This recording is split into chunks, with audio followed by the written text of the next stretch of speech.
combined footing problem continues. This is second part of the video. Now see here 1.66, this is the distance of CG from the center of column C1. 1.66, you have calculated this as x. Okay, you can increase little bit. 1.66 plus 0.89, you are getting 2.55. so this distance should be equal to this distance. Okay, so this is 2.55, this also should be equal, this also should be 2.55. so we know that this distance is 1.34. okay, this is 3 meter as given in the problem. We have calculated x is coming 1.66, and you can find this distance. 3 minus 1.66, you will be getting 1.34. so 1.34. so you got this value. From here to here it is 2.55. What is my point here? This distance should be equal to this distance, so that our load is acting at the CG of the footing. That should be the case, so that we are having the uniform upward pressure. Now see here, 2.55 minus 1.34 is equal to 1.21. so the length is 0.89 plus 3 plus 1.21 equal to 5.1. so what is the required length here? Required length we got 4.64, and we can provide more than that. so we are providing the length for combined footing, we are providing as 5.1. so the area of the footing, the provided footing is 2 is the width of the footing, and the length is provided 5.1. so the provided area is 10.2 meter square. Now see here, the second step is, after area of the footing, the second step is uniform upward pressure. so see the word uniform. When you will get uniform upward pressure? When the load, the CG, the combined load or CG of the load is acting at the CG of the footing, then and only you will get uniform upward pressure. In other case it will be non-uniform upward pressure. so in this case we have to factor the load. 1.5 into total load divided by area of the footing. the total area we have to exclude the self weight of the footing. We have to exclude. so what is the column load that we have to take? so what is the column load here? This is the column load. 1450 is the column load, and this is the self weight of the footing. We have to exclude the self weight of the footing to find the uniform upward pressure. 1.5 into total load divided by area of footing. 1.5, this is the load from the column, and divided by 10.2. 1.5 into 14.50 divided by 10.2. the upward pressure is 213.23 kilonewton per meter square. so this is the upward pressure. Now we will proceed with the problem. Page number 5. Now you can see this is the elevation of the combined footing. This is the elevation of the combined footing. The size of the column is given 300, and this is face to face distance between the column is 2700. What is given in the problem? Center to center distance between the column, which is 3000 mm, and face to face distance between the column will be 2700 mm. so you can find face to face distance between the column and face to distance from the face of the column to the property line. You can find this. Okay, so now what you have to do here, this is we have calculated. What is this? 213.23 kilonewton per meter square is the upward pressure. Okay, the unit of the upward pressure is kilonewton per meter square. We have to convert this into kilonewton per meter. Either you can consider 1 meter strip, or you can multiply the entire width. The entire width of the combined footing is 2 meter. So this is multiplied by 2 meter. You will be getting this upward pressure in terms of kilonewton per meter. 426.46 kilonewton per meter. Okay, now what you have to do here, you know how to find shear force and bending moment. You can use this this load which is moving upward. This is UDL which is moving which is going upward, and this point load is going downward. This is point load. Here it is 1200 and here it is 975. See, this is factored one.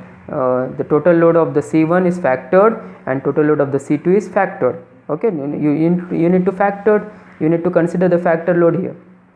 You know how to find shear force and bending moment. Now let me tell you the important point here.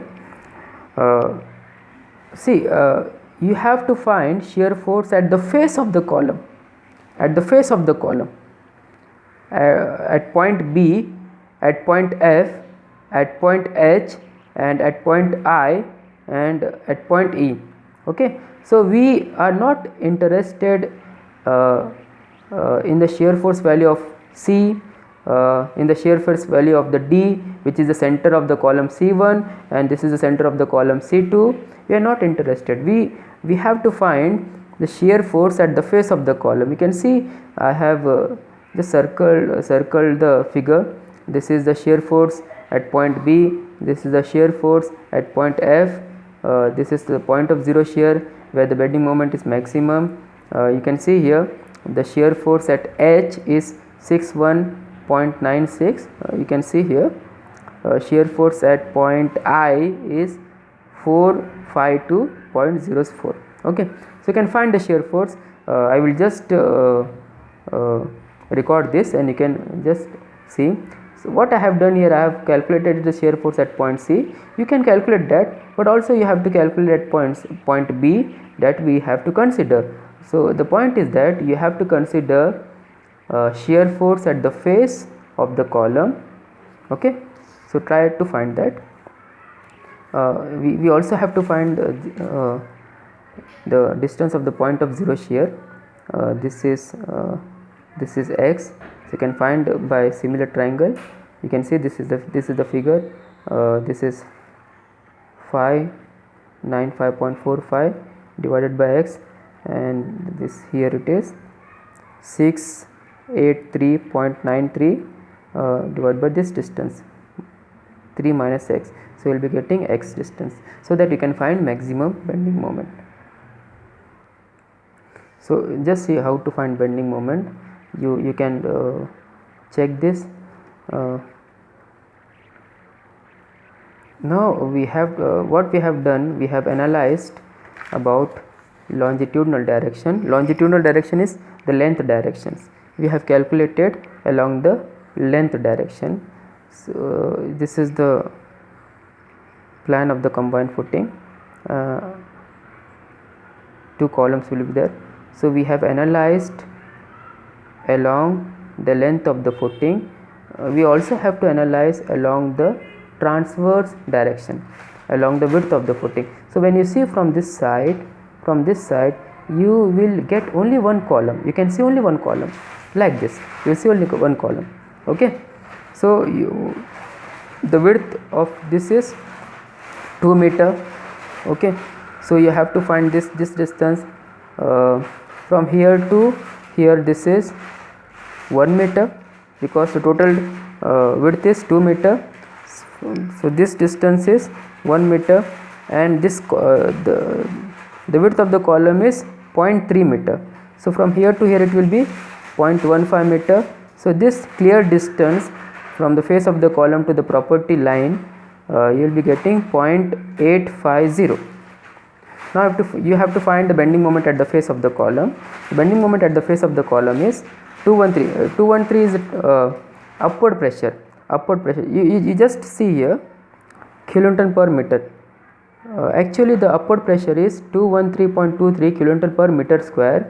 So now what we have to do here, since the length is 5.1 meter, we cannot consider the entire length because it is very big. So we have to consider 1 meter strip.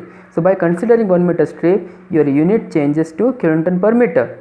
Okay, so you need to multiply by 1 meter, so that you will be getting 213.23 kilonewton per meter. Okay, now see here, column bending moment at the face of the column is it is just like a cantilever. cantilever. So WL square by 2, WL square by 2. So L is 0.850. Okay, this is W, L is 0.85 square divided by 2. So this is the bending moment. I have written here whatever bending moment getting, bending moment per meter length of the footing, because we have considered 1 meter strip. Okay, just we'll go fast. Now see, you have to calculate in footing, you have to calculate the depth of the footing by considering three parameters, which is very important. First is by bending moment, second is by one way shear, and third is by two way shear. Now see here, first is by bending moment. This is the formula. D required of the footing equal to under root mu divided by FCK B into 0.138. This is the formula, you know. So mu you have to take the maximum. You have to take the maximum value of moment.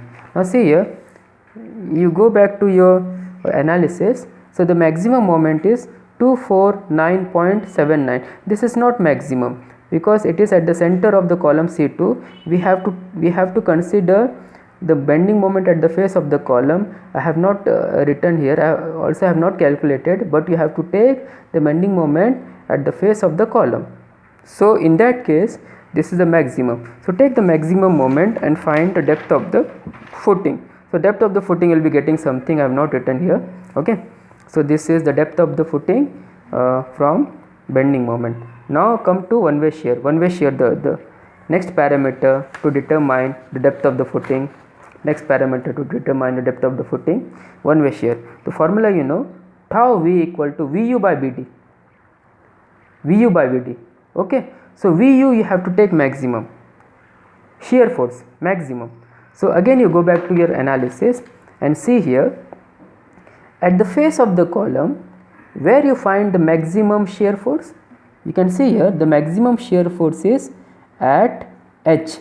The maximum shear force is at H. It is at H.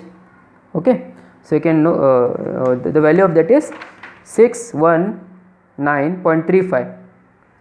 You know the one way shear, the critical section of the one way shear is at a distance d meter from the face of the column. You know the critical section for one way shear.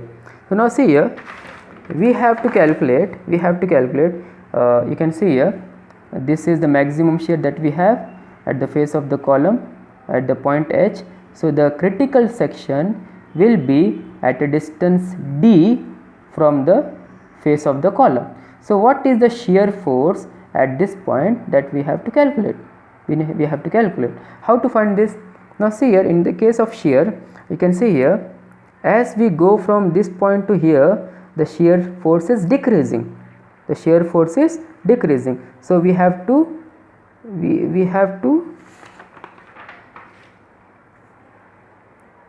write like this: 619.35 minus, this is the upward pressure, into distance. Upward pressure, you know the upward pressure, the UDL, the upward pressure, and what is the distance? Here UDL is acting. Okay, the upward pressure, you know the upward pressure, and what is the distance d. So this is the shear force at this point, and the UDL is going upward. We have to take minus. Okay.